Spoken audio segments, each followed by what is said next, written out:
하나님 아버지, 우리에게 겨자씨만한 믿음만 있어도 이 산더러 들리어 저 바다에 빠지라 하면 그대로 된다고 하셨으니 우리에게 주신 작은 믿음이라도 그것이 크든지 작든지 굳게 붙들게 하여 주시고 물러가지 말게 하여 주시고 꼭 붙들고 한 걸음 한 걸음 살게 하여 주옵소서. 오늘도 우리에게 믿음 주시고 이 믿음 따라 주의 말씀 듣게 하시는 주님을 찬양하며 예수님 이름으로 기도드립니다. 아멘. 할렐루야. 네, 앞뒤로 좌우로 인사하십시다. 반갑습니다. 네, 잘 오셨습니다. 네, 한 번 더 인사하십시다. 점심을 먹고 나면 이렇게 따라서 점심을 먹고 나면 진짜 잘 왔다는 게 느껴질 겁니다. 네, 말씀보다 점심이 더 만난 교회입니다. 그래서 오신 분들이 식사 꼭 하시고 가시라고. 밥을 먹어야 식구죠. 식구잖아요. 그래서 먼저 가시는 분들, 밥 가신 분들 계시면 식사 같이 하면 더 좋겠다 싶어서 권해봅니다. 사도행전 11번째 말씀입니다. 코로나가 끝나고 나서요, 교회들마다, 목사님들마다 회복을 얘기하면서 회복의 기준을 코로나 이전보다 한 80% 회복됐습니다. 90% 됐습니다. 거의 코로나 전과 같이 됐습니다. 이렇게 말하는 걸 들어본 적이 있습니다. 그러면 코로나 이전에는 괜찮았단 말인가요? 코로나 이전에는 괜찮았던가? 그 코로나 이전의 교회 모습들을 생각하면서 지금 모습들이 그때보다 못하다, 더하다라고 얘기하는 것은 이 기준에 대한 오류가 생긴 게 아닌가 생각을 하는 거죠. 회복이라는 표현을 우리가 이전에 어떤 좋았던 지점으로 회귀로 착각하는 경우가 있습니다. 이전에 교회가 누렸던 영광을 기억하면서 그때를 회상하고 그걸 회복시키자라고 얘기하게 돼요. 그런가 하면 어느 교회에 교사 세미나를 갔더니 은퇴하신 연로한 장로님께서 이렇게 이 마이크를 들고 말씀하신 걸 들었습니다. 옛날 교회 주일학교 모습을 그리워하는 거죠. 그 옛날에는 이 마룻바닥에 그냥 이 초 발라서 광내던 그런 마룻바닥이었지만 주일학교 아이들이 바글바글했고 북 들고 나가서 쿵쿵쿵쿵 성경학교 한다 그러면 아이들이 막 구름대와 같이 몰렸는데 지금 이게 회복되지 않아서 큰일입니다 라고 얘기합니다. 그때가 이상적이었을까요? 이전 교회에 대한 모습에 대한 기억들을 회복의 기준으로 삼는 것은요, 마치 지금 교회가 문제가 있다거나 지금 교회가 뭔가 못하다거나 지금 교회가 위기라고 느끼기 때문에 그렇죠. 그리고 그런 지금 위기의 상황들을 여러 가지 정치, 사상, 세상의 문화, 또 세상의 법령이라고 얘기하면서 위기감을 감돌게 하는 거 한 번쯤 고려해 보아야 된다라는 겁니다. 이전의 교회들이 이상적이었는가? 코로나 이전의 교회 괜찮았습니까? 30년 전에 마룻바닥에 예배 드리면서 아이들이 바글바글 하던 시절 괜찮았습니까? 좀 더 스펙트럼을 그리로 돌아가시기를 원하십니까? 에어컨 안 되고 위에 선풍기 팽팽팽팽 그런 거 원하세요? 여름 성경학교? 수박 깨먹고? 추억 돋습니까? 조금 더 스펙트럼을 넓게 잡아볼게요. 하나님께서 창세기에 에덴 동산을 만드시고 우리가 창조 질서의 회복이라고 얘기하면 에덴 동산으로 돌아가기를 원하세요? 이거 상상 잘 하셔야 됩니다. 벌써 상상하시잖아요. 버섯은 나 부끄러워하지 않더라. 이런 상상하는 것 같아. 나무에서 나는 거 먹고 땅에서 나는 거 먹고 육식 없고 채식이고 뭐 그걸 원하세요? 아니지 않습니까? 그걸 하나님 나라라고 생각하면 잘못 가르치는 겁니다. 그런 가르침이 있으면 이단이에요. 사이비입니다. 하나님 나라, 창조 질서의 회복에 관심을 갖는다는 것은 특별히 환경운동을 하는 사람들도 마찬가지인데 이전에 좋았던 시절로 돌아간다라는 것, 이건 회귀이지 회복이 아닙니다. 복귀이지 회복이 아닙니다. 이 하나님 말씀 순종해서 에덴 동산을 회복시키자라는 게 아니에요. 하나님 나라 창조 질서라고 얘기하는 것은요, 하나님께서 태초에 창세기에 태초에 만드신 그 창세기의 창조의 의도대로 진행되는 것을 회복이라고 얘기합니다. 그러니까 이전 과거의 모습으로 돌아가는 것이 아니고 하나님께서 세상을 만드신 의도와 계획대로 세상이 진행되는 미래적 방향인 거죠. 과거로 돌아가는 게 아니라 그 미래에 어떻게 될까를 만들어가는 게 하나님 나라의 회복이고, 그 끝 지점에는 하나님이 세상을 만드신 본래의 의도가 있다라는 거죠. 하나님이 세상을 창조하시고요, 창조되신 세상을 만족스러워 하셨습니다. 보시기에 좋았다라고 했지만 그 상태를 그대로 픽스하고 그렇게 살도록 두지 않으셨어요. 뭐라고 하셨습니까? 생육하고 번성하여 땅에 충만하라, 여러 바닷물에 편만하라라고 얘기했죠. 그리고 그 충만한 방법으로 사람을 들어 쓰십니다. 너를 복의 근원이 되게 하겠다. 너로 말미암아 땅의 모든 족속이 복을 받게 하겠다. 하나님이 만든 세상은요, 창세기로 돌아가는 게 아니라 종말의 때에 완성되어질 충만한 복의 상태를 향하여서 나아가고 있는 거죠.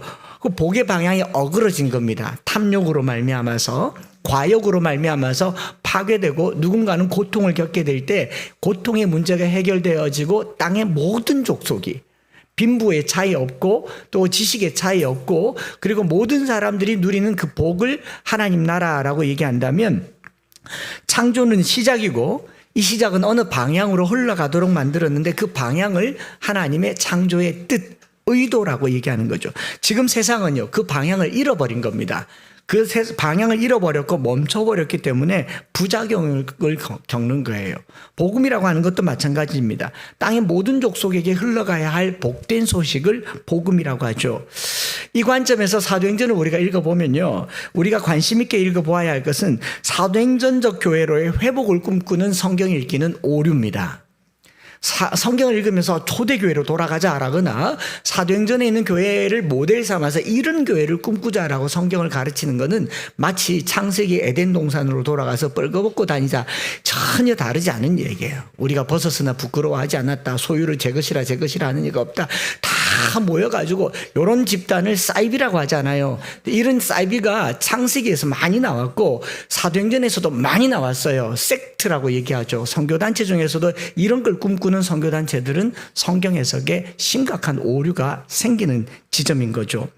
사도행전적 교회를 완벽한 이상적인 기준으로 삼고 지금의 모습을 불만족스럽고 불완전하게 여기게 되면요, 부작용이 나타나는 거죠. 그래서 지금의 문제점을, 원인을 여러 가지로 찾는 겁니다. 뭐 정부 또는 교회, 지도력, 여러 시스템에 대해서 비판하게 되는 게 기준을 잘못 잡아서 그렇다는 거죠. 사도행전은요, 우리가 꿈꿔야 할 교회의 모습에 대한 원형적인 모델을 제시하는 게 아닙니다. 사도행전의 기록은 신약시대 예수님 이후로 진행된 교회의 역사서입니다. 구약의 열왕기서, 역대기서를 역사서라고 얘기하죠. 우리가 열왕기 왕정시대로 돌아가지 않죠. 사도행전도 초대교회의 역사예요. 초대교회로 돌아가자라고 하는 말 자체가 틀렸습니다. 죽으실 거예요? 순교하실 거예요? 아니지 않습니까? 그러니까 회기를 목적으로 하는 게 아니다. 그래서 이걸 읽을 때는요, 이것의 흐름을 봐야 되죠.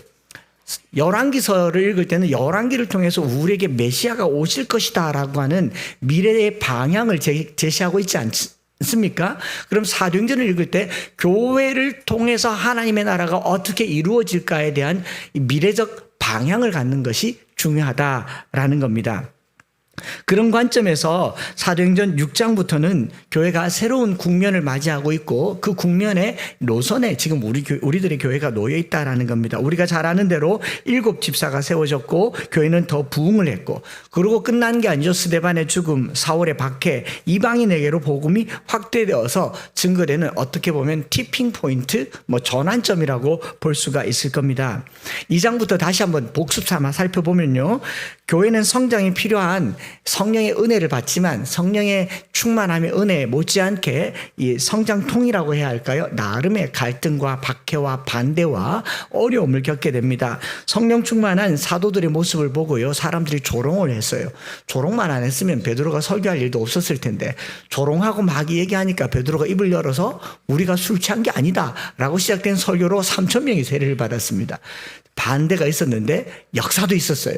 3장으로 넘어가서 안전뱅이 사람이 나면서부터 걷지 못한 사람이 나음을 받았는데 딱 잡자마자 사람들이 막 너나 할 것 없이 모였고 베드로가 복음을 또 전했더니 5천 명이 예수를 믿게 됩니다.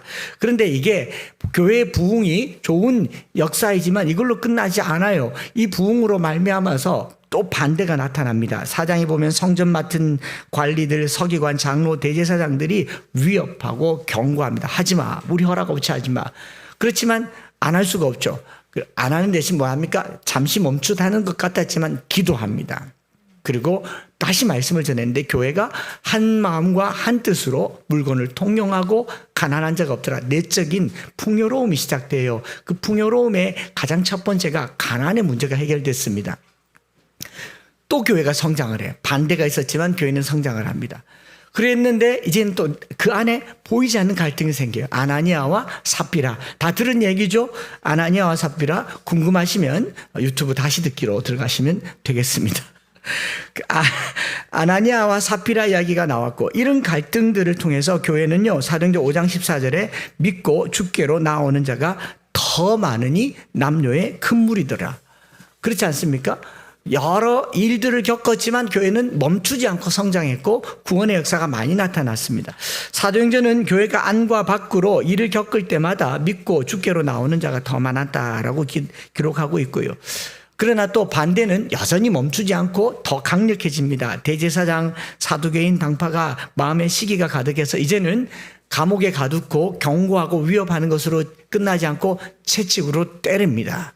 못하게 합니다. 이름도 못 꺼내게 합니다. 그럴수록 교회는 더욱 담대히 하나님의 말씀을 증거하는 방향으로 나가죠. 즉 2장부터 3장, 4장, 5장, 오늘 우리 6장에 이르기까지 교회는 끊임없는 반대와 박해, 성령 충만했지만 반대가 있었고 박해가 있었고 박해를 당하면 당할수록 더 성장하고 견고히 자라가고 있고 그 결과로 나타나는 교회의 모습이 6장 1절 그 앞부분에 그때의 제자가 더 많아졌다 이렇게 기록하고 있잖아요. 그때가 언제입니까? 감옥에 갇혔을 때, 반대를 경험했을 때, 신문 받았을 때, 채찍에 맞았을 때, 능욕 받았을 때 제자가 더 많아졌죠.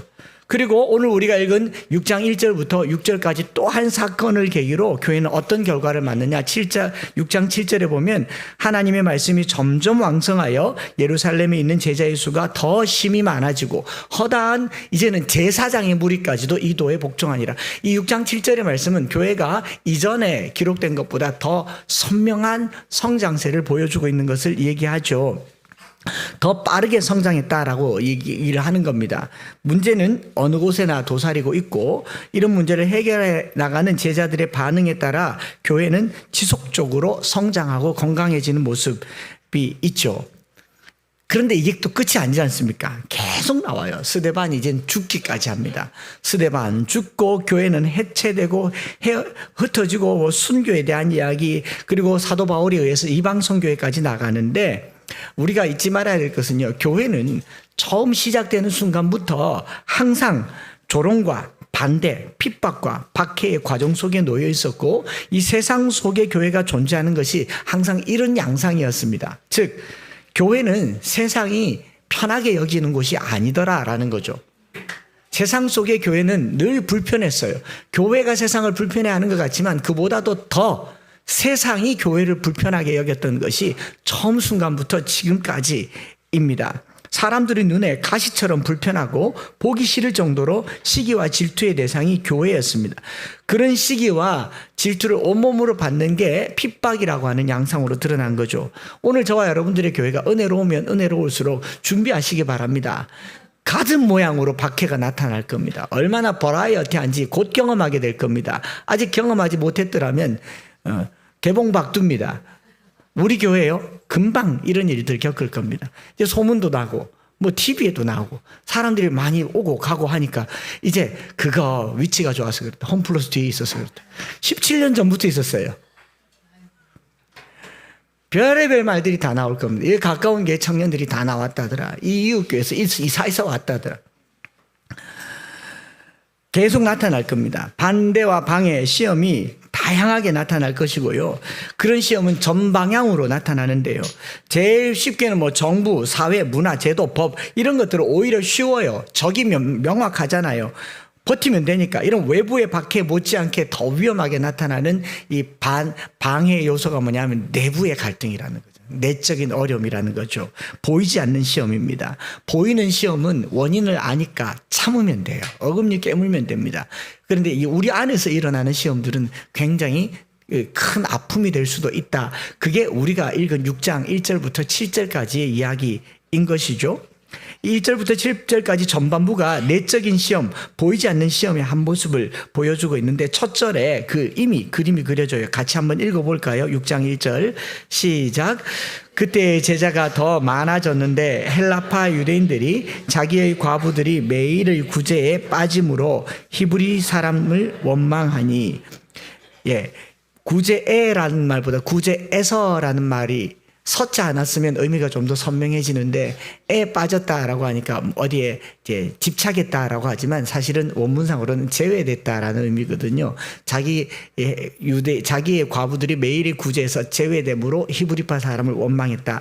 그런데 우리가 뭐 이것저것을 떠나서 일단 1절 딱 읽어봤을 때 원망이라는 단어를 읽기 전에 이미 문제의 소지가 보인다라는 게 뭐냐면 번역을 그렇게 하기도 했지만 뭐라고 번역합니까?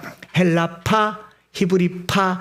지난 한 주간 동안 우리 이 파 때문에 나라가 온통 소동이었고 우린 이 파 이야기를 더 하지 않겠습니다. 파잖아요.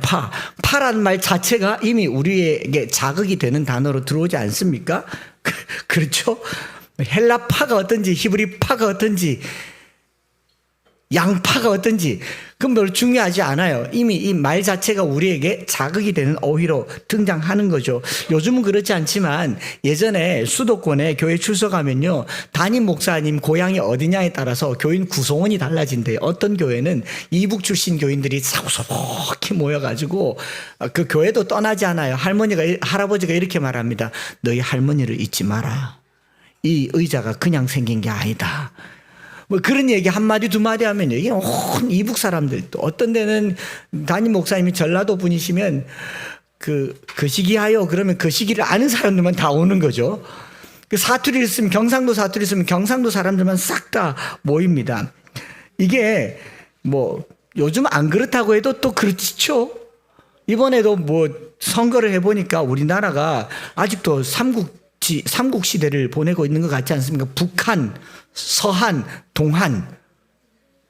고구려, 신라, 백제가 아니고 딱 북한, 고구려, 동한, 신라, 서한, 백제. 우리가 통일해야 되나? 이게 참 애매한 이런 게 파란 단어가 굉장히 쉽지 않은 표현이에요. 마음이 어려운 얘기예요. 그래서 원망이 생기기 전에 이미 헬라파가 있었고 히브리파가 있었다라는 것 자체가 이 문제의 조짐을 가지고 있었다라는 거 아니겠습니까? 교회 안에 성도들이 많아지면요, 이 성도들 중에 뭐 대학 동문, 여기도 영신 출신이 있어요. 믿음도 없고 세라 하는 사람은, 무리가 돼도 질러보는 사람은 영신고등학교 나온 사람들이에요. 그럼 질러보는 거죠. 이 파에서부터 시작되는 겁니다. 파에서부터. 어떤 일로 교회에 원망하는 일이 생겼어요. 성경에 원망하는 일이 생겼다고 하죠. 제가 어릴 적에 우리 모교회 권사님들로부터 교회가 이제 위태로울 때 강력하게 역사하는 마귀가 있는데, 교회를 위험에 빠뜨리는 강력하게 역사하는 마귀는요, 바로 섭섭마귀라 그러더라고요. 들어보셨습니까? 섭섭마귀? 그거예요. 잘 안 나가요. 음란마귀보다도 안 나가요. 일반 세상에서 죄 중에 가장 큰 죄는 괘씸죄라고 얘기하고요, 교회에서 가장 심각한 마귀는 섭섭마귀라고 그런다고요. 섭섭병. 매사에 섭섭해요. 뭐 조그만한 거 하나에 서운하고요, 눈 안 마주쳐도 섭섭하고, 악수 한 번 안 해도 섭섭하고, 그건 마귀라고 얘기합니다. 아주 무서운 마귀. 들어오면 안 나가.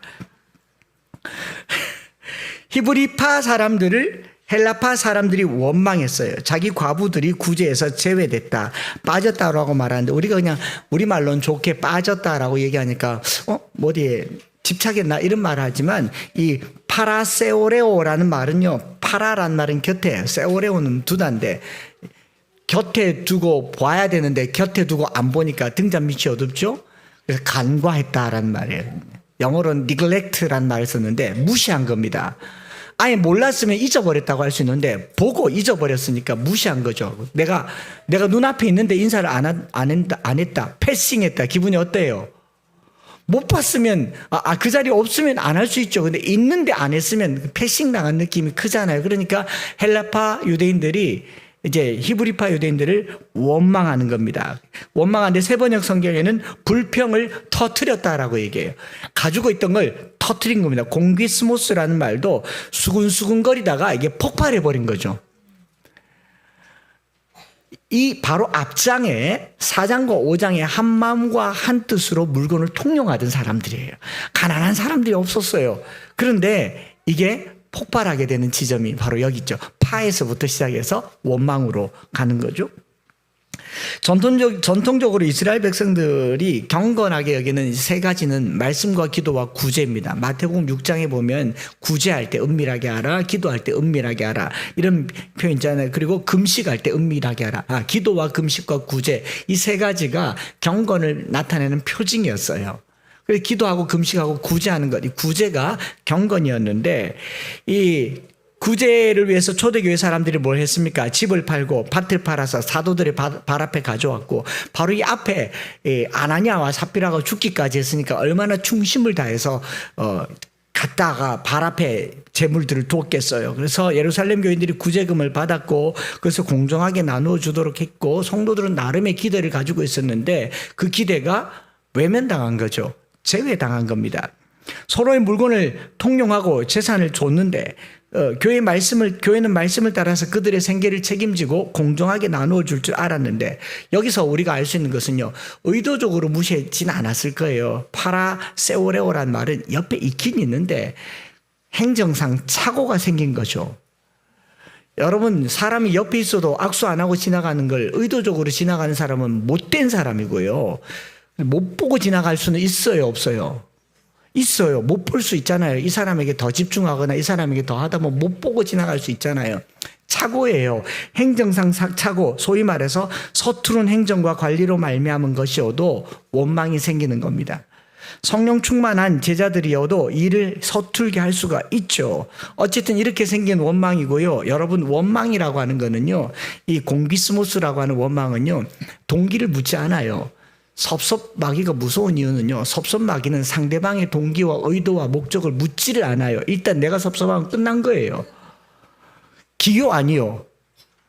여러분 섭섭한데 못 봐서 그렇겠지. 이해가 됩니까? 어떻게 그럴 수 있나가 되지. 무서운 마귀라고요.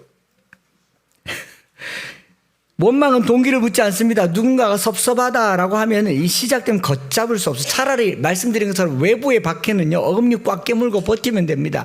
저항의 대상이 분명해요. 근데 내부의 갈등은요. 해결하기가 쉽지 않습니다. 여기서 누구 편 들어야 됩니까? 헬라파 유대인들의 편을 들어야 됩니까? 히브리파 유대인들의 편을 들어야 됩니까? 이쪽 편을 들든지 이쪽 편을 들든지 모든 책임은 교회의 지도자에게 와요. 왜냐하면 그때부터 뭐가 되냐면 불신이 시작되거든요. 또 실수하겠네. 또 못하겠네. 그 불신은 또 다른 원망을 쌓기 때문에 이 문제를 해결하는 것은 굉장히 신중하게 본문을 깊게 들여다봐야 됩니다. 여러분 내가 누군가를 이렇게 신뢰, 불신뢰를 기준으로 볼 만큼 내가 그렇게 정확하다고 생각하면 교만한 겁니다. 그보다 더 중요한 성령이 충만한 사람 되시기 바랍니다. 내가 누구를 판단할 자격이나 권한이 있다고 생각한다면 그때부터 성령은 없어요. 내가 더 낮아져야 성령이 보여주는 것을 보게 되는 거죠. 어쨌든 이렇게 해서 7 집사를 세웠고 7 집사가 뭘 했는지는 정확하게 기록되어 있지 않지만 이 일의 결과로 6장 7절에 하나님의 말씀이 점점 왕성하여 예루살렘에 있는 제자의 수가 더 심히 많아지고 영어에는요 빠른 속도로 많아졌다라고 얘기하고 심지어는 그 안 믿던 제사장의 무리도 이 도에 복종했다. 당시의 제사장 이스라엘 전체 한 8천 명 됐다. 꽤 많았다고 그래요. 레위인들이니까 굉장히 많은 사람이 이 도에 복종했다라고 하는데 여기까지 이제 일반적인 해석을 한 걸로 치고, 여기서 우리가 잘 들어야 될 게 뭐냐면은 이 말씀을 교회의 성장의 전략이나 교회가 어떻게 문제를 해결하면 더 클 수 있을까, 이 문제를 잘 해결함으로 말미암아 교회가 더 성장했다, 교회가 이런 재정적인 문제나 구제의 문제를 직면했을 때 7 집사를 세워서 일을 나눔으로 교회는 더욱 성장했다라고 해석을 하게 되면 조금 이제 어려움이 생길 수가 있겠다라는 겁니다. 누가는 교회가 어려움을 딛고 성장했다라는 것을 목적으로 사도행전을 기록한 게 아니라고요. 처음에 서두에 뭐라고 말씀드렸습니까? 이걸 보고 이렇게 되자라고 얘기하면 곤란하다라고 얘기했죠. 성장을 목적으로 본문을 보면 어려움이 있어요. 왜냐하면 그렇게 크던 예루살렘 교회가 좀 있으면요, 싹 다 사라집니다. 밖으로 다 흩어져요. 그래서 또 누가 말하기를 교회는 모이는 곳이 아니라 흩어지는 곳입니다 하고 모두 해산. 이게 다 과거로 회귀하는 것을 생각하기 때문에 그렇습니다. 또는 본문 말씀을 가지고 교회가 성장하려면 이런 성장통이 있다, 교회도 사람이 사는 곳이니 또 사람이 모인 곳이니 약점이 있고 아픔이 있다, 이 문제를 잘 해결하면 더 큰 부흥을 경험한다, 이런 적용들 많이 봤을 겁니다. 그런가 하면 또 재직을 세우는데 이 본문은 단골 본문으로 등장하죠. 장립집사가 될 때 누구를 뽑아야 될까? 지혜와 성령이 어떻게 알아요? 여러분 그거 보고 뽑으셨어요? 우리 장로님들 지혜가 물론 충만하죠. 저는 말 안 하겠습니다. 그거 보고 뽑으신 거예요? 인정해 뽑으신 거예요? 그것도 말하지 마세요. 비밀 투표니까. 뭐 선택을 잘해야 되고 집중을 잘해야 되고, 또 그런가 하면은 사도들은 말씀과 기도에 전념하고 집사들은 구제에 전념하고 일을 나누어서 함으로 교회는 체계적으로 커갔다. 여기 집사들이 지금 구제했어요? 복음 전했어요? 사도들이 하는 일을 집사들이 또 하고 있거든요.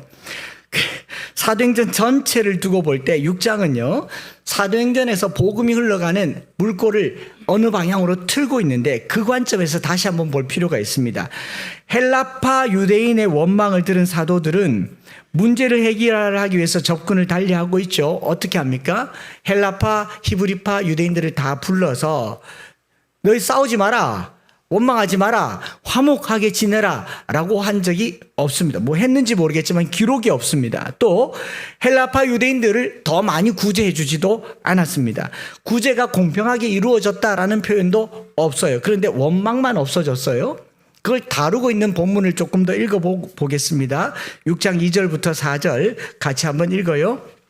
시작. 12사도가 모든 제자를 불러 이르되 우리가 하나님의 말씀을 제쳐놓고 접대를 일삼는 것이 마땅하지 아니하니 형제들아, 너희 가운데에서 성령과 지혜가 충만하여 칭찬받는 사람 7을 택하라. 우리가 이 일을 그들에게 맡기고 우리는 오로지 기도하는 일과 말씀 사역에 힘쓰리라 하니, 여기 번역된 어휘에서 뉘앙스가 어떤 뉘앙스가 있냐면요, 말씀을 제쳐놓고 접대를 일삼는 것이 오로지 기도하는 일과 말씀 사역에 힘쓰리라, 이렇게 얘기를 하니까 이 구제하고 접대하는 일은 좀 덜 중요하고 기도하는 일과 말씀하는 사역을 하는 일이 더 중요한 것처럼 느껴지기도 하면서 교회에서 교회의 본질은 말씀과 기도입니다, 이게 전부입니다 라고 말하는 거, 이거 조금 생각해 봐야 되고요. 또는 목회자는 말씀만 전하면 되지 그 목회자가 인사, 재정, 행정에 참여해서는 안 됩니다. 이건 우리가 하겠습니다. 당회가 하겠습니다. 장립집사들이 하겠습니다. 이렇게 하는 것도 이 본문을 조금 우리가 흐트러지게 보는 것 아닌가 싶은 거죠. 자세히 보시면 거기에 풋노트가 있어요. 4번 매일의 구제 이런 표현도 있고, 그렇지 않습니까? 또는 이 접대, 재정 출납, 또는 기도하는 일과 말씀 사역, 말씀의 봉사, 뭐 이런 표현들 돼 있는데, 본질이 뭔가? 교회의 본질은 말씀과 기도다라고 얘기를 하고, 그러면 구제하는 일은 비본질입니까? 주방에 설거지하는 일은 비본질입니까? 성가대는 비본질입니까? 이거 이렇게 나누려고 나눈 게 아니라고요. 6장에 7 집사를 세운 것은 구제의 일을 하고 사도들은 말씀을 전하기 위한 일인 것 같지만, 실제로 성경을 더 읽어보면요, 7 집사는 구제의 일을 하지 않고 사도행전 7장부터 보면 이 스데반이 구제합니까? 말씀 전합니까? 말씀 전하죠. 8장의 빌립은 말씀 전합니까? 구제합니까? 말씀 전하죠.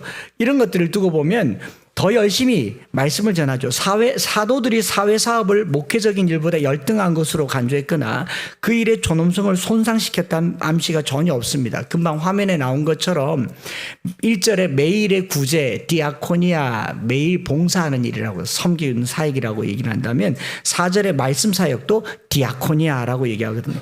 구제도 디아코니아, 그 다음에 사역도 디아코니아, 다 봉사라고 얘기를 하는 겁니다. 어떤 사역도 다른 사역보다 우월하지 않습니다. 반대로 어떤 사역도 다른 사역보다 열등하지도 않습니다. 둘 다 본질이라는 거죠. 설거지하는 것도 본질이고 뭐 성가대하는 것도 본질이라는 겁니다. 예전에 지금은 초대형 교회이지만 서울에 있는 한 교회가 많이 성장해서 한 3천여 명이 되니까 이제 그때 1:1 제자 양육을 하던 고 하용조 목사님께서 교회 제자들이니까 우리가 예수님 제자들이니까 교회 청소를 매주 했단 말이에요. 우리 토요일에 하듯이 청소를 매주 했는데 이 성도들이 한 3천여 명 되니까 청소할 것도 많아지고 교회 일도 많아지니까 이제 재직들이 나와서 청소는 용역에게 맡깁시다 이렇게 된 거예요. 목사님 입장에서는 이게 자기 가르침과 너무 상치가 되어서 모든 게 다 주님 일이니 내가 하나님을 예배하는 이 일을 다른 각도로 해봐야겠다 해서 토요일마다 화장실 청소를 했대요. 3,500명, 지금은 뭐 수만 명이지 않습니까? 3,500명 되는 교회에 화장실 청소를 하니까 이제 장로님 이하 성도들이 난리가 났어요. 아, 목사님 그러지 마시라고 놓으시라고 했더니 그 고 하용조 목사님께서 저는 지금 예배하고 있습니다. 이것도 예배입니다 라고 말했다는 거죠. 유명한 일화예요. 제 이야기가 아니고. 그때 성도들이 뭐 지금은 용역도 쓰고 고용도 하고 여러 가지 것들도 하지만 일자리 창출 차원에서도 하지만 성도들이 교회에서 하는 여러 가지 일에는 귀천이 없고 또 본질 비본질이 없고 모두가 다 하나님을 향한 디아코니아 섬김이라는 거죠. 섬김이라는 측면에서 사도들이 하는 일을 나누지 않았다라는 게 이 이야기의 핵심이에요. 그러면 뭐냐면은 구제하는 것과 말씀 섬기는 것을 나누지 않았다라는 겁니다. 여러분 구제할 때 기도 안 하겠습니까? 또 말씀 보면서 구제를 안 하겠습니까? 이 둘은 항상 같이 가야 되는데 1974년도 올해 우리나라에 이제 로잔 4차 대회가 열리는데 1974년도에 스위스에서 세계 선교 대회가 열렸고 그 선교 대회 이름이 로잔 대회입니다. 로잔 대회가 열렸을 때 150여 개국에서 3천여 명의 사역자들이 와서 복음 증거를 위해서 우리가 어떻게 이 세상을 섬길까를 얘기했을 때 이제 진영이 딱 나누어졌어요. 헬라파, 히브리파처럼 그리스도의 복음을 전해야 된다라고 하는 오로지 십자가파가 있고, 그러나 우리가 복음을 전하려고 하는 모든 나라는 가난의 문제를 앓고 있기 때문에 빵을 줘야 된다. 빵이 먼저냐 복음이 먼저냐를 가지고 심각하게 우선순위를 가지고 얘기하고 있을 때에 존 스토트 목사님이 홀리스틱 미션이라는 표현을 쓰면서 통전적 선교, 복음을 전하는 현장에서 나타나는 모든 일은 다 선교다 이런 표현을 썼어요. 복음을 전하기 위해서 하는 모든 행동은 선교다. 미용사가 머리 자르는 것도 선교며 사업을 하는 것도 선교며 거기에는 선후가 없다. 생명을 다루는 응급한 지점에는 복음을 전해야 되지만 이 땅에 살아가는 모든 사람들에게 미쳐지는 그리스도인들의 선한 행동은 다 복음 증거다라고 얘기했어요. 그 유명한 선언이 오늘 이 대한민국에 이르기까지 세계 선교의 복음주의라고 하는 하나의 메인스트림을 만들어 온 거예요. 그러면 사도행전 7장에 이 7 집사를 세워서 사도들은 말씀과 기도에 전무했고 집사들은 구제의 일에 전무했는가? 아니다라는 겁니다. 어떻게 했느냐? 서로의 짐을 나눠주는데 일을 나눠주는 게 아니라 짐을 나눠주는 거예요. 잘 들으셨죠? 일이 아니라 짐이라고요. 일을 분담하고 나누어서 잘한 게 아니고 함께함으로 공동체가 하나 됐다라는 겁니다. 함께함으로. 이거 유기적 공동체의 특징입니다. 조직적 공동체는 조직을 나누어서 일을 맡기지만 유기적 공동체는요, 모두가 함께하는 일을 나누어서 하는 겁니다. 짐을 나누어서 쓰는 거죠. 이거 조금 더 살펴보겠지만 여러분 성경 자세히 보면 이 일 이후로 사도행전에 헬라파와 히브리파가 없어졌다라는 게 중요한 거예요. 할렐루야. 오늘 예를 들어서 우리 한국 사회에 좌파, 우파가 있다 칩시다. 근데 교회 와서는 좌파, 우파가 없어졌다는 게 복음의 특징이라고요. 여러분, 제가 무슨 파인지 모르잖아요. 저는 청주 한시 충렬공파. 맞나? 모르겠습니다. 그래서 복음 안에서 원망과 시비가 없어졌다는 거. 헬라파 유대인과 히브리파 유대인의 경계가 없어졌고요. 구제와 말씀, 기도와 이 모든 것의 경계가 나눠진 게 아니라 없어졌고요. 이 사도들만 이 일을 하니까 실수가 많고 착오가 많아서 더 많은 사람을 보태어서 함께 하게 된 게 일곱 집사입니다.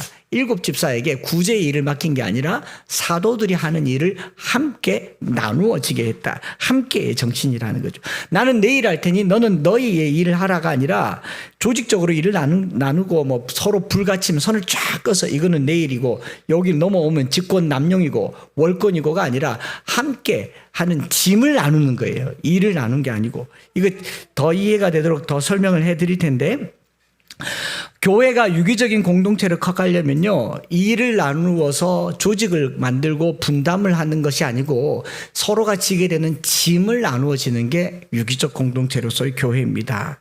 사도들도 구제와 말씀을 했고 일곱 집사도 구제와 말씀 전한 일을 했다가 결론입니다.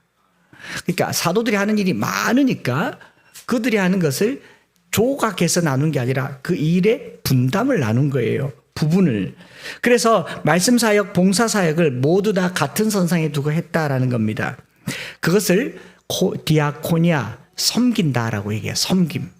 섬김은 그가 하는 일을 내가 어떻게 도와줄 수 있을까 해서 나누는 것, 이것이 섬김이죠.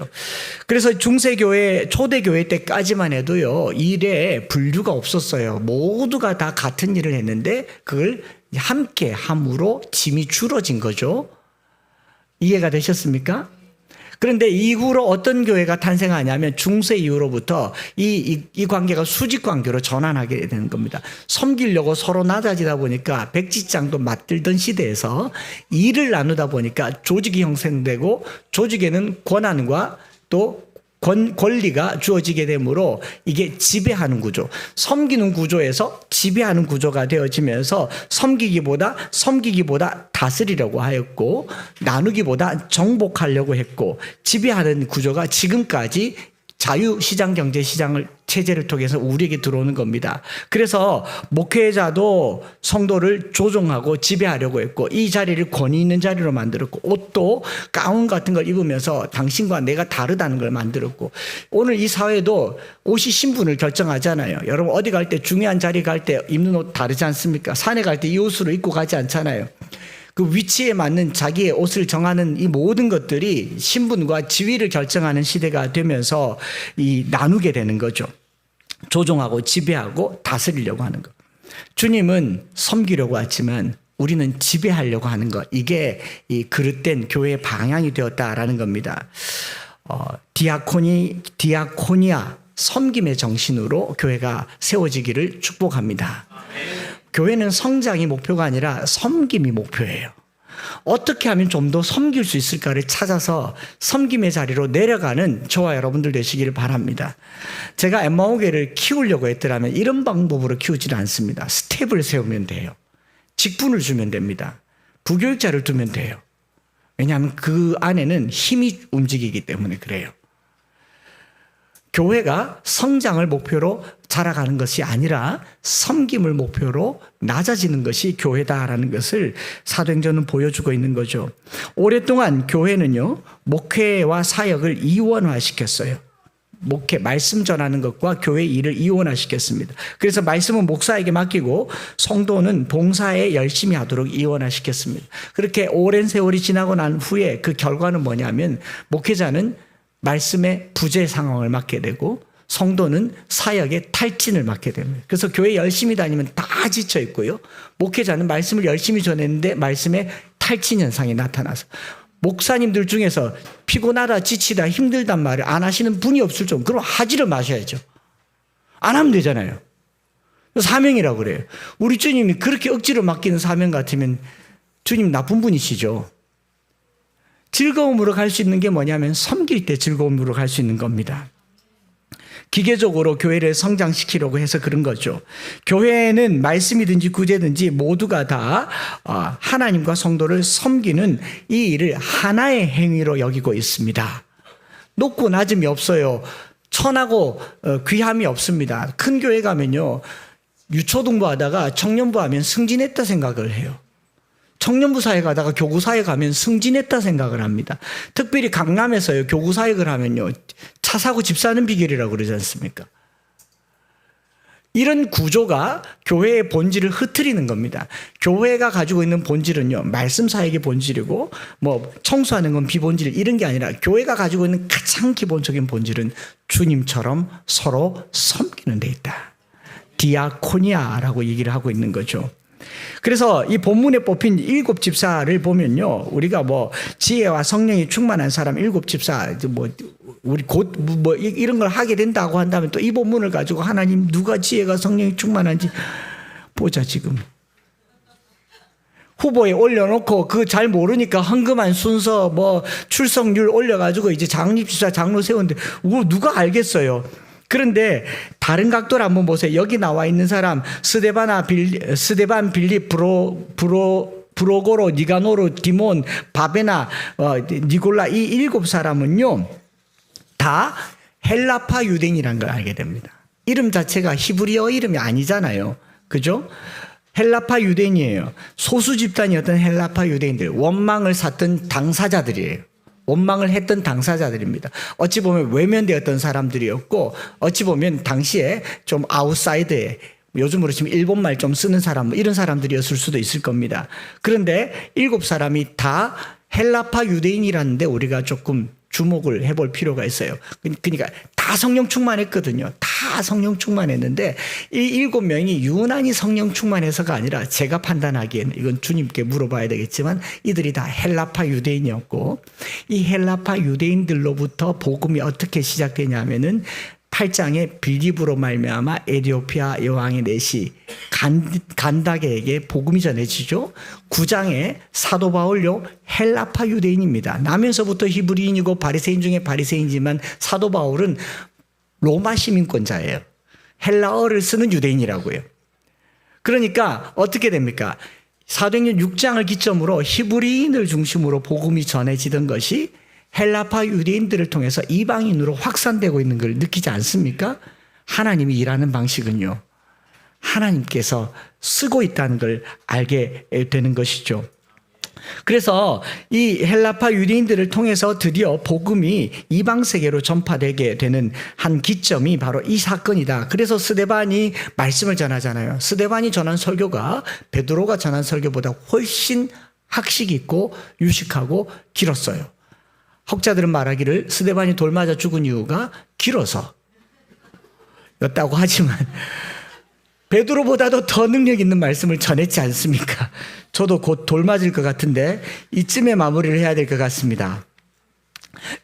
제가 오늘 말씀의 제목을 충만과 충동이라고 적은 이유가 뭐냐면 이 이야기의 결론이죠.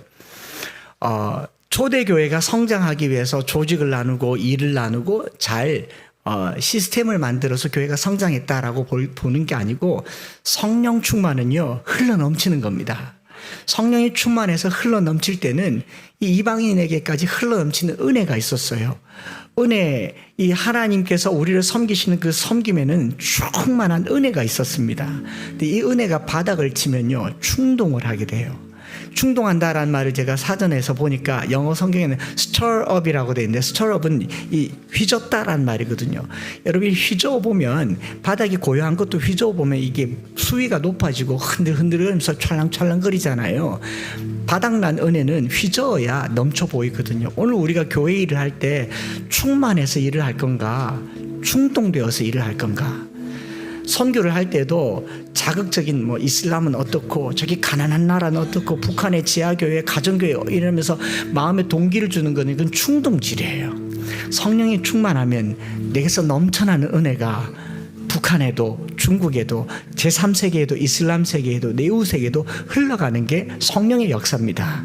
오늘 우리가 스데반이 지금 천사의 얼굴을 하고 앉아있는 이 앞에 누가 있습니까? 메수하에서 거짓 증거하는 사람들을 충동하잖아요.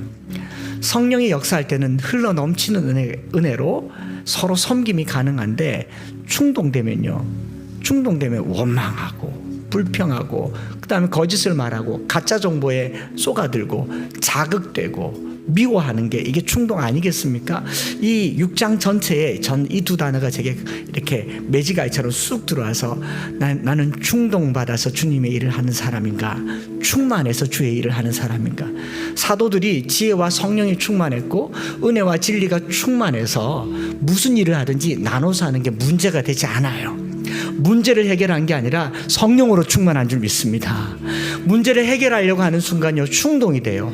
헬라파 유대인들의 말을 듣고 히브리파 유대인들의 말을 듣고 야 여기 앉아봐라 너 앉아봐라 너 왜 그러나 이랬으면요 그 일 이후로도 계속 의심사고 원망사고 문제가 꼬리에 꼬리를 물었을 겁니다.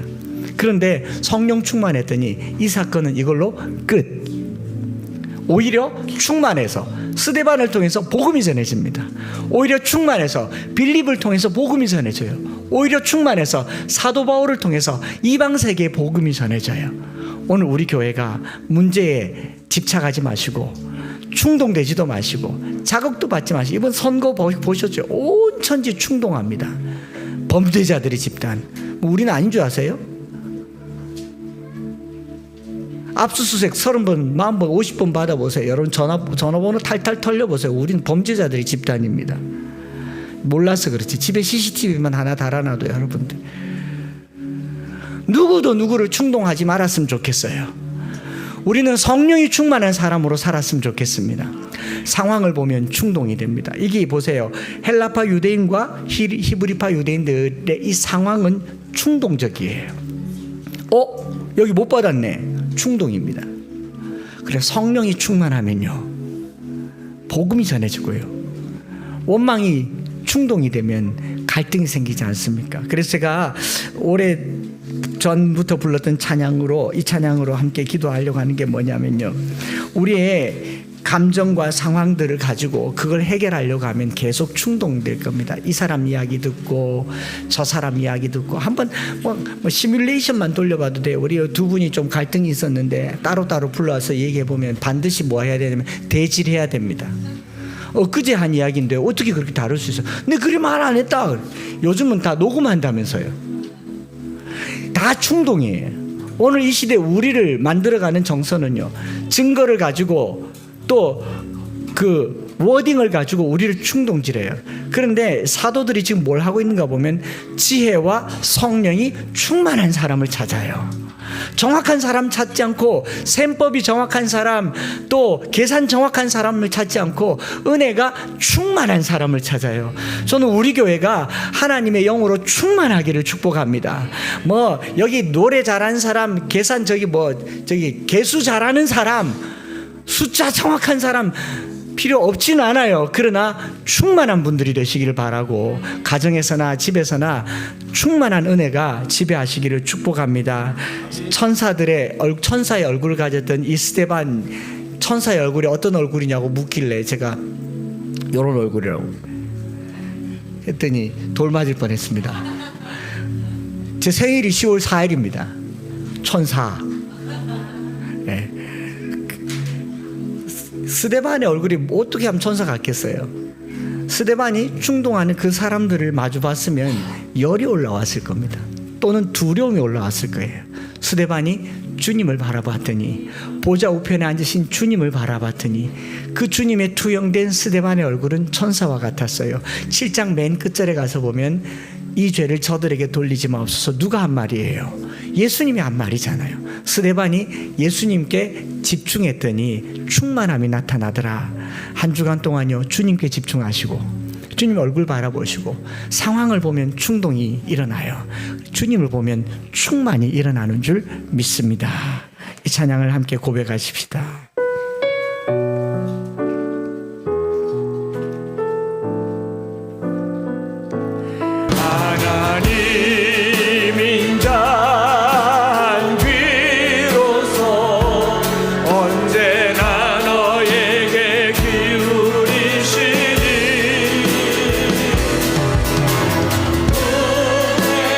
밝은 빛을 비춰주시고 너의 작은 신음에도 응답하시니 너는 어느 곳에 있든지 주를 향하고 주만 바라볼지라.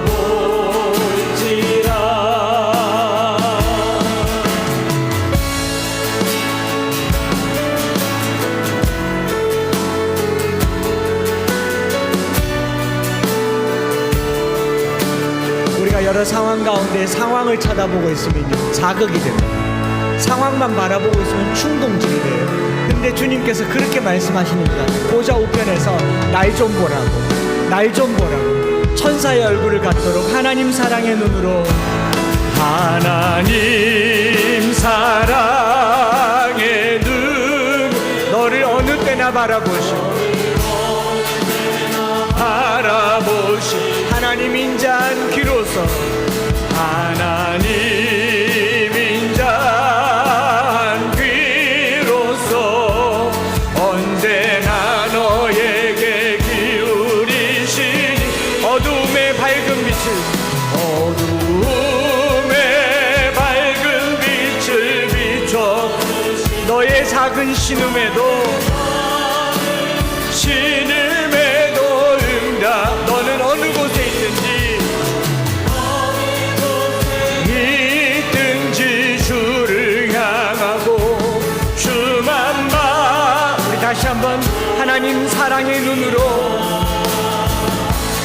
하나님 사랑 나를 어느 때나 바라보시고 어느 때나 바라보 하나님 인자한 귀로서 하나님 인자 언제나 나에게 기울이시니 어두움의 밝은 빛을 비춰주시고 어둠의 밝은 빛을 비춰주시고 나의 작은 응답하시니 나는 어느 곳에 있든지 주를 향하고 주만 봐. 우리 시간에 한 번 더 찬양할 때는 옆 사람에게 하나님 사랑의 눈으로 너를, 하나님 사랑에 너를 어느 때나 바라보시고 너를 어느 때나 봐. 손도 한번 잡아주세요.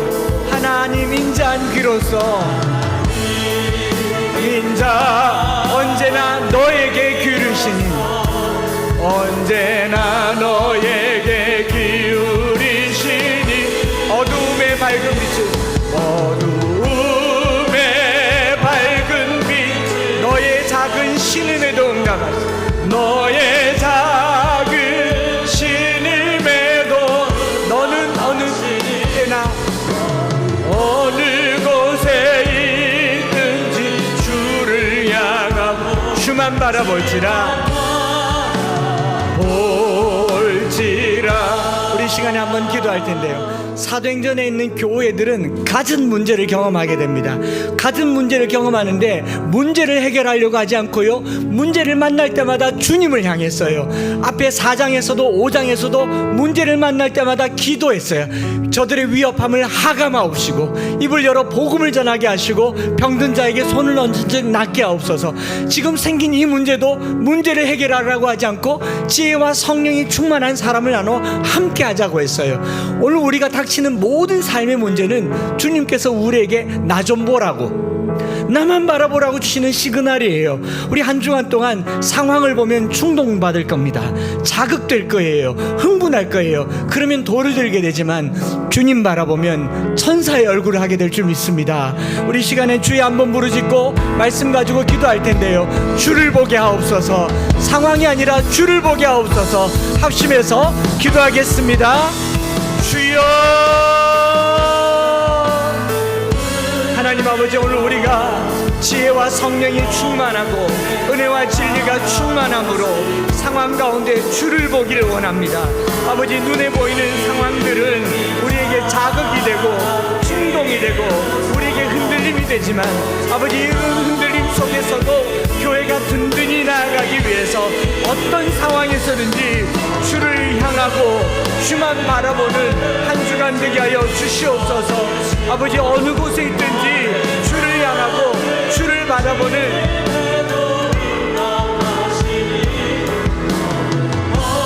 우리 모든 삶이 되기를 원합니다.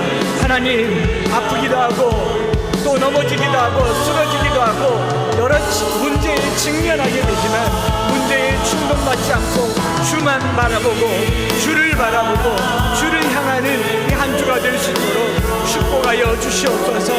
주님, 주여, 하나님인 자 귀로서 언제나 너에게 기울이시니 어두움의 밝은 빛을 나의 작은 신음에도 응답하시니 어느 곳에 있든지 주를 향하고 주만 바라보시라. 하나님 아버지, 교회가 이 땅에 존재하는 것이 마냥 평안하고 형통하지만은 않다는 것을 성경 곳곳에서 봅니다. 그러나 이런 반대와 어려움과 갈등과 시험에도 불구하고 교회가 든든히 세워지는 그 과정에는 성령으로 충만한 집단이 있는가 하면 충동하는 집단이 있는 것도 보게 됩니다. 우리의 마음을 획책질하는 어둠의 모든 소리를 잠재우게 하여 주옵소서. 원망의 모든 소리를 잠재우게 하여 주시고 성령으로 충만하게 하여 주옵소서. 우리가 조직적으로 일을 나눈다고 일이 되는 것이 아니라 성령이 충만할 때 함께하는 공동체가 되게 하여 주옵소서. 서로의 짐을 지게 하여 주옵소서. 모두가 사는 삶의 현장이 복음이 증거되는 곳 되게 하여 주시옵소서. 공부를 하는 것도 일을 하는 것도 살아가는 모든 삶의 영역에 우리가 사는 것이 복음 증거가 되게 하여 주시옵소서. 하나님, 교회가 나아가는 방향을 보게 되었으니 한 주간 동안 주를 향하고 주만 바라보기를 원합니다. 상황은 내 마음을 뛰게 하고 심장을 박동질 치게 하며 마음을 획책질하지만 하나님, 이런 충동에 노란하지 않고 성령으로 충만케 되는 우리 모든 성도들이 되게 하여 주시옵소서. 주님 앞에 예물을 구별하여 드립니다. 10의 1조를 드리고 주일 예물을 드리고 감사헌금, 구제헌금, 선교헌금, 비전헌금들을 드렸습니다. 이 예물이 또 쓰여질 때 구제에서 빠지고 제외되고 또 간과되는 수가 있겠습니다. 그런 모든 일들의 짐을 함께 나누어지도록 우리 장로님들과 집사님들과 성도들에게 성령으로 충만하게 하여 주시고 또 드려지는 물질들이 더 크게 편만하게 쓰이도록 헬라파 유대인들의 활약들이 나타나는 그런 엠마오 교회가 되게 하여 주시옵소서. 주 예수 그리스도의 크신 은혜와 아버지 하나님의 변함없으신 사랑하심과 성령 하나님 위로 교통 충만 역사하심이 오늘 우리 안에 모든 충동들이 주를 바라봄으로 천사와 같이 되고 성령이 충만하여서 복음을 증거하는 삶으로 전환되기를 소망하는 사랑하는 모든 성도들 위해 이제로부터 영원토록 함께 있을지어다. 아멘.